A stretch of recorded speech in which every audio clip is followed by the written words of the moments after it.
Hello, everyone, and thank you for joining me in this GitLab Canary and BlueGreen Deployment session.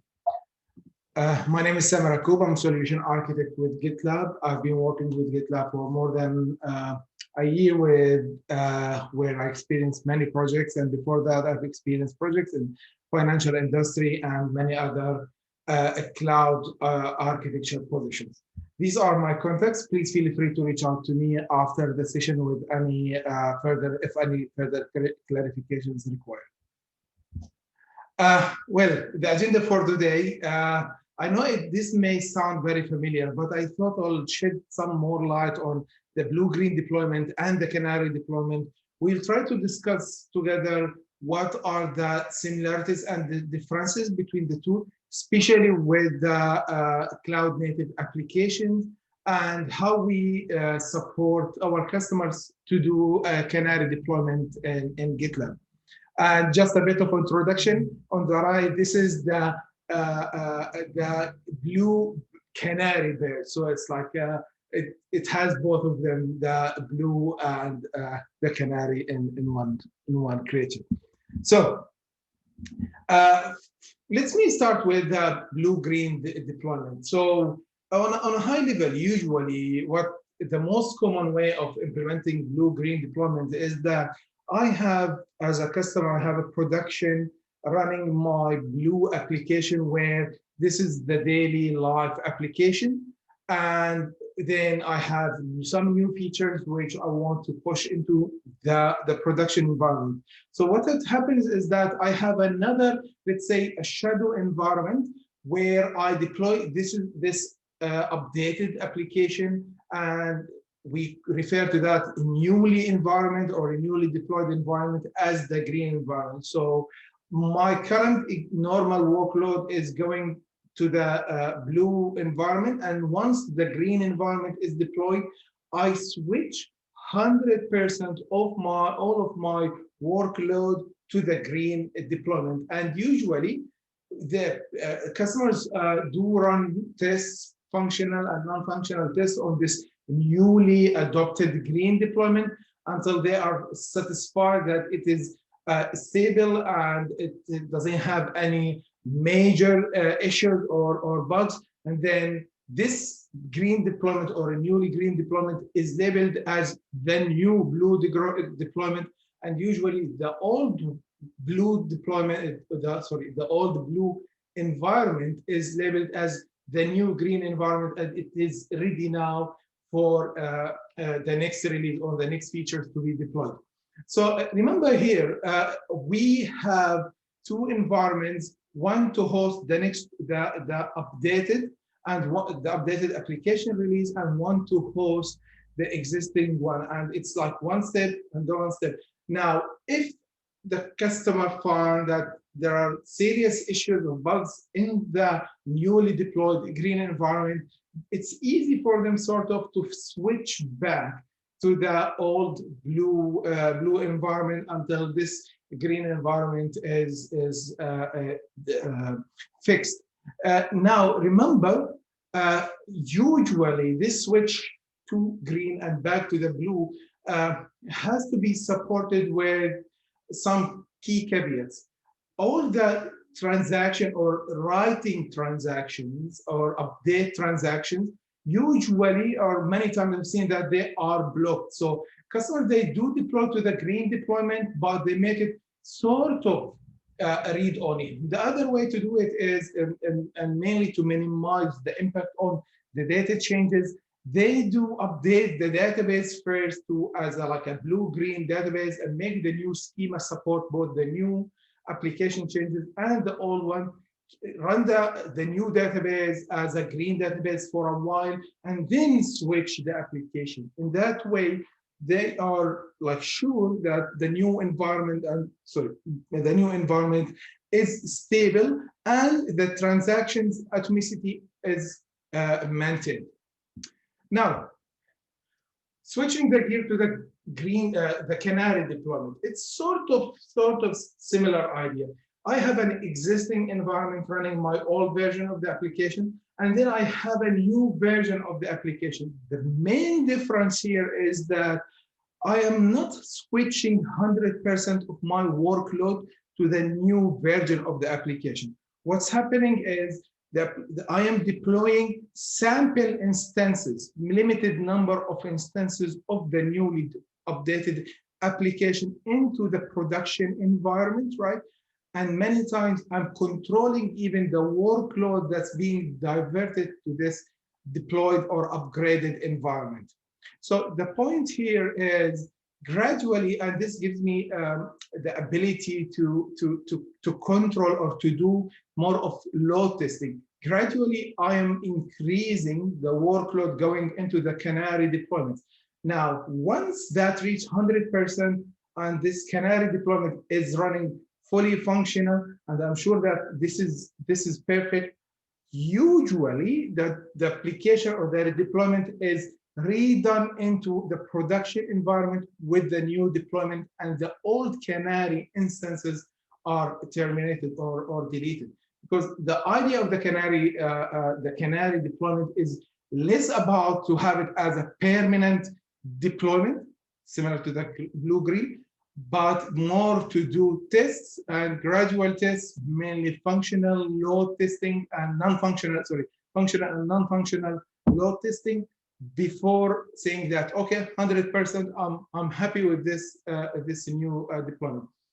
The idea here with the Canary deployment is it is a little bit less risky because I still have my old application instances running, but I am only diverting partial of the workload or certain percentage of the incoming customers into the new deployed Canary instances. Many customers I've seen before, they divert, for example, if they can, they would switch only the internal workload to the new Canary deployment and keep their official customers going to the existing or old version of the deployment, just to minimize any business impact on these two instances. Remember here, this requires a little bit more, let's say, a smarter router, because many times I'm doing the routing based or on contents or header based routing based on the keywords or type of the request or the source IP or many different, let's say, rules for diverting the workload. Now, okay, let's review together here what are the differences between the two. The switch between the environments in the blue-green deployment, the switch is 100%.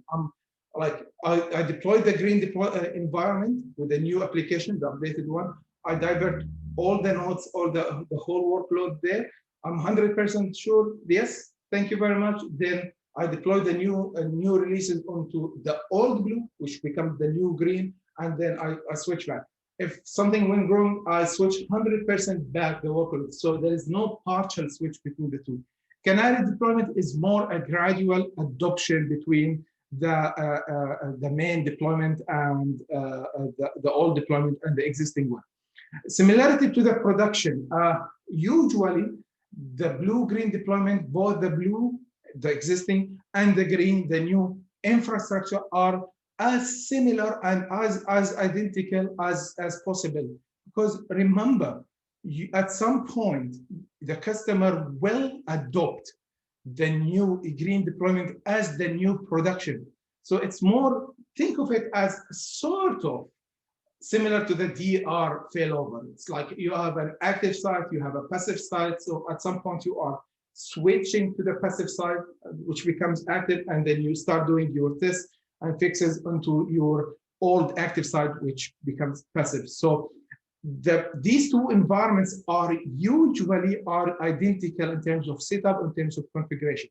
With the Canary deployment, not necessarily to be identical, at least it can be with less capacity. Remember, it's not necessarily to reach 100% of the workload to be, forwarded to the new Canary deployment. Traffic distribution, as I said many times, it's 100% blue, 100% green. With the Canary deployment, it's more gradual, where I can start from like 5%, 10%, up to 100% if required. livability of the new deployment. I deployed to the green, I switch the workload there. If I'm happy with that, done. This is my new blue deployment. And then the old blue is the new green. So it is a livable environment. It's a sort of a permanent environment. With the Canary deployment, you deploy to the Canary deployment, happy with that, and then you promote these instances. And I'm saying just usually, this is what happened. You promote these instances to be the new production, and then you terminate the newly deployed Canary deployments or Canary pods. Now, how to do, as the focus of this session on more of Canary deployment, how to do Canary deployment, especially with Kubernetes and cloud native applications. I've seen many customers doing that using Istio. And as you know, Istio came to address the challenges the developers and operators are started to face when, especially with microservices and as more monolithic applications are being moving into a smaller part, decomposed into smaller parts or smaller running teams from from operation and insights, right? So this is a solution. Think of it as the command and control for service mesh. And by service mesh, I'm talking about parts, microservices of applications, smaller operations or smaller pieces of programs communicating with each other. So how they will discover each other, how they will do routing for each other, between each other, how they will do security like SSL termination, monitoring, access control, and blue, green, or canary deployment. So Istio definitely has been used as part of its functionality to do blue, green, and canary deployment. But the other way, and I would say maybe a little bit simpler way of doing canary deployment is simply using Nginx controller or Nginx rules. So basically, using the Nginx rules, you can specify, you can expose the application as services, the application pods as services, and then define Nginx rules on top of these services. So, and of course, you need to have an Nginx controller, which is most of the time is an Nginx based Nginx controller. So basically, what's happening here is these Nginx rules are responsible to divert the incoming workload, or to tell, let's say, the Nginx controller how to divert the Nginx or the incoming request into the different services based on the path, based on type of request, based on the host or the incoming IP addresses, and all of these things. So we can use these Nginx rules to achieve canary deployment. Simply, if we add annotations into the Nginx rules, to as you can see here, two main annotations, which is the /canary and /canary wait. I'm telling this Nginx rule that you are an implementation, or please function as a canary deployment, and the canary wait X here is the percentage of workload you want to divert into this canary deployed application, which, as I said before, it can be between 0 to 100. A 0 implies, of course, no request will be sent into the service, and 100% means all the requests will be sent, which you can think of it, it will function as if it is the new green deployment, because I am by 100% means I will switch 100% into the newly deployed application. So canary deployment, this is a simple graph. Maybe it will help me to describe how we do it in in GitLab and how it's done in Ingress controller in general. We define an ingress rule, and that will ingress rule will be annotated as a canary ingress rule, and then it will have that's a yes and no. If it's a canary ingress rule, yes, then it will have a percentage of the workload that will be diverted into forwarded into the canary pods. And again, these pods run as long as you are running canary deployments. Once you promote your deployment to the production environment, this whole canary deployment will be terminated. So, as a summary, there are both canary deployments, both canary and blue-green deployment strategies can be used to execute functional and non-functional tests on the application. With Kubernetes, canary pods can be swiftly deployed to production environment, right? And with using Kubernetes Nginx ingress rules, workload can be dynamically distributed between the production and canary deployment. And as I said before, yes, you can implement that using Istio, but that will be under your control on management and operation of the Istio object. Let's, you know what? Let's switch to the demo quickly. So here I have an application, and this is, by the way, for those who don't know GitLab, this is the SaaS version of GitLab, and I have a project here and GitLab, and I have a pipeline for my deployment. I'll show you.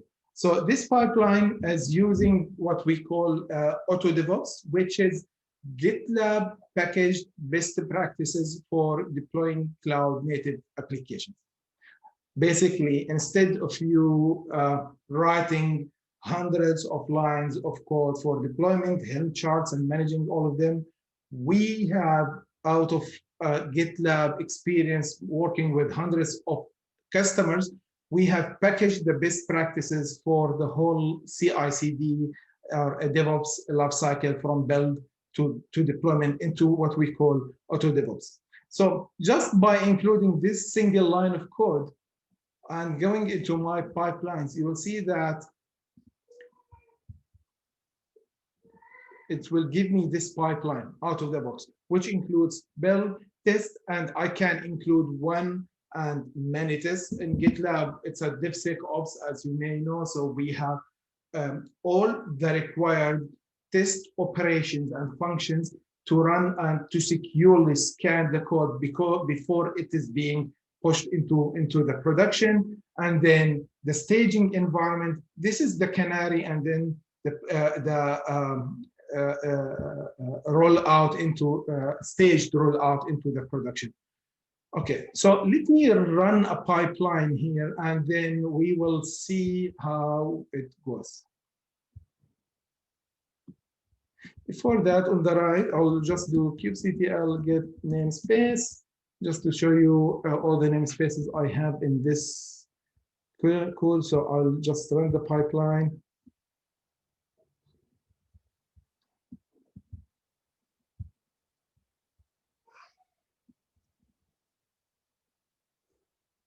So the first step is it will build my, by the way, this is a sample Node.js application. So the first step, it will build my Java, my application. And the way as it's building, let me show you something here. The way it's building this application is, if I have a Docker file in my home root folder for this project, it will use it to build the image. If not, then GitLab will out of the box use the build packs to detect and build the programming language of my application and build the required image. So it's now building. Let's go there. Hopefully it will not take a long time. Yep, the build process is done. So now it's running container scanning. So a nice thing about container scanning is usually I am a developer. I've done my changes. The scanners, it's not only container scanning. I've just included in this demo, but in GitLab we have container static, container scanning, static scanning, dynamic scanning, security scanning, fuzz testing, and code tests included as part of a GitLab Ultimate Edition, which means that the pipeline will be able to detect any vulnerabilities introduced by these changes immediately on the branch before being merged back into the master branch. So here we go. The container scanning is running and it is done. Let me go back to the pipeline. And then because I've done the security scanner, you can see that I can access my report of vulnerabilities directly on the homepage, direct next where I've done my changes on the homepage of my pipeline. Okay, I've been behaving well and it's clean. So now that part. So now it's doing the staging. Let's okay. So okay, I can now clean my, let me go up here and clean the cache of my Kubernetes and rerun that again.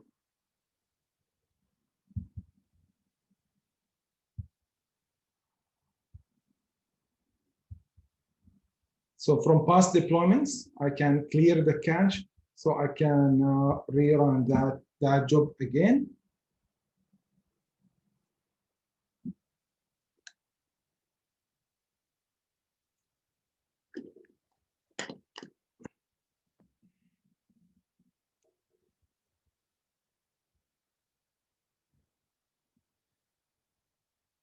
Okay, the job has been picked by a runner.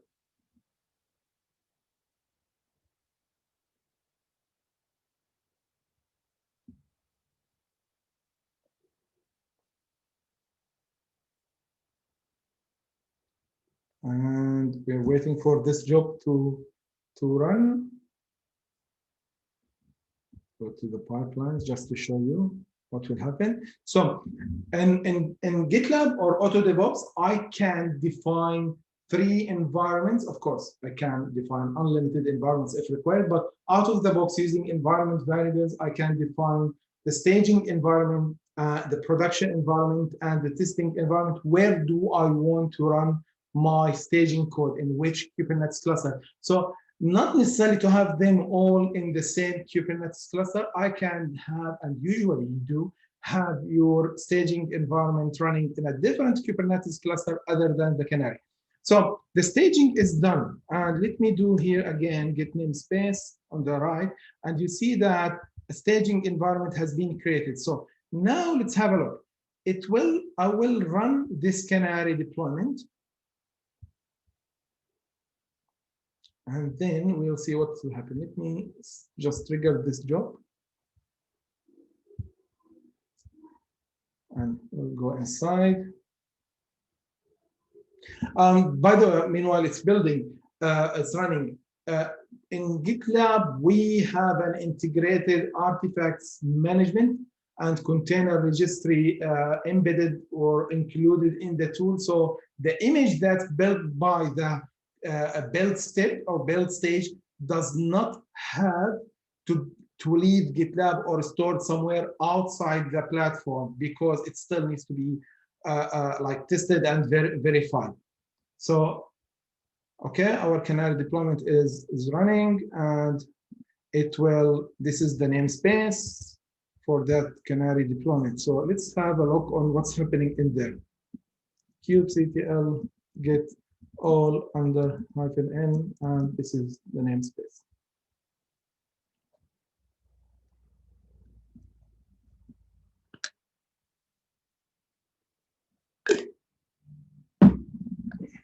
Good. So here we go. I have my, the deployment is running here. What I want to show you is kubectl get. Let's see if the ingress rule has been created already or not yet. Not yet. So let's just give it a sec. The deployment is running. Maybe it's, or yeah, okay, so I'll get all and cool. So the ingress rule, this is an interesting thing. The ingress rule is created here. So let's dig into that one. So I'll do, I just want to show you the YAML file for that one.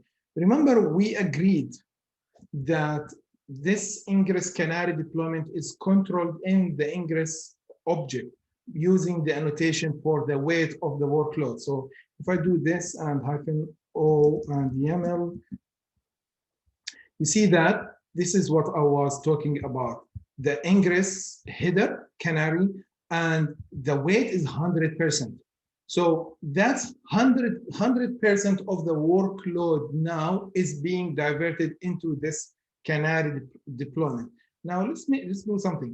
We will go in GitLab without even doing it on the command line. We'll go in GitLab into the environments. Sorry.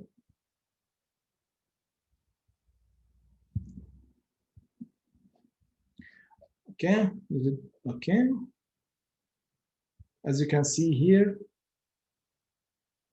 you see here, stable, 0, and canary deployment is 100%. So nice thing in GitLab is now I have, and this is a recently added feature, I can change the workload between the production and the canary deployment directly from the UI.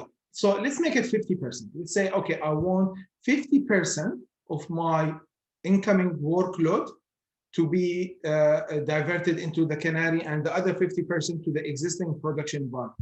Change ratio to a refresh. So now on the right here, if I pull again my same ingress,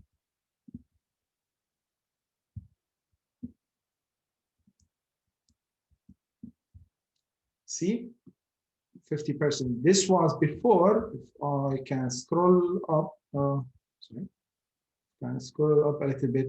It was 100 before. So just to summarize, GitLab can enable you to do canary deployment.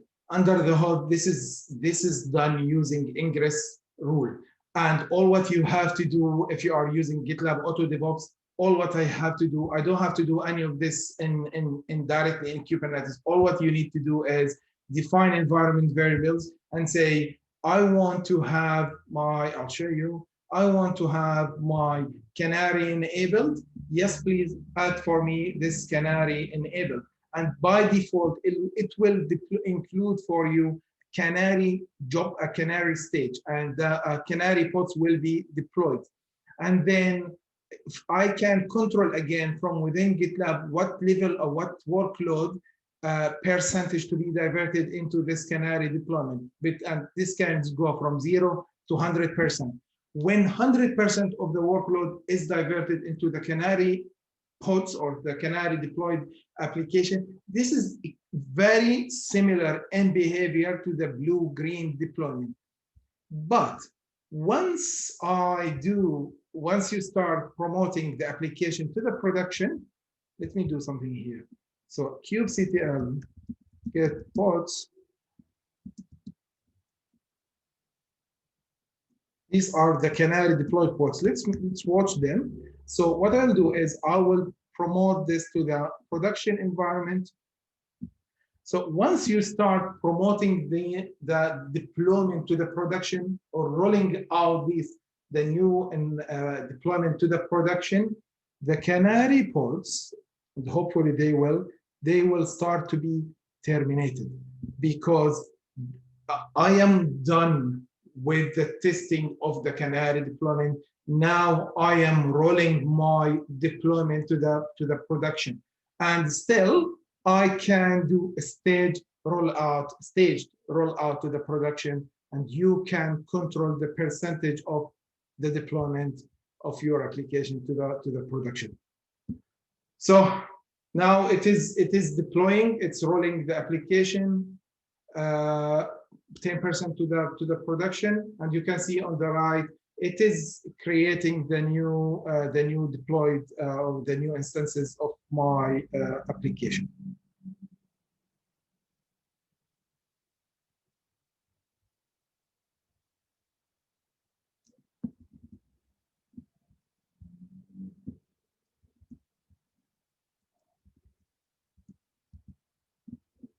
And as I said before, it is that Canary or the Canary pods, which we used during the Canary deployment, have been now terminated. So that's all what I have today, and this is what I wanted to explain in this video. I hope you would find it useful. Thank you very much for watching, and again, please feel free to reach out.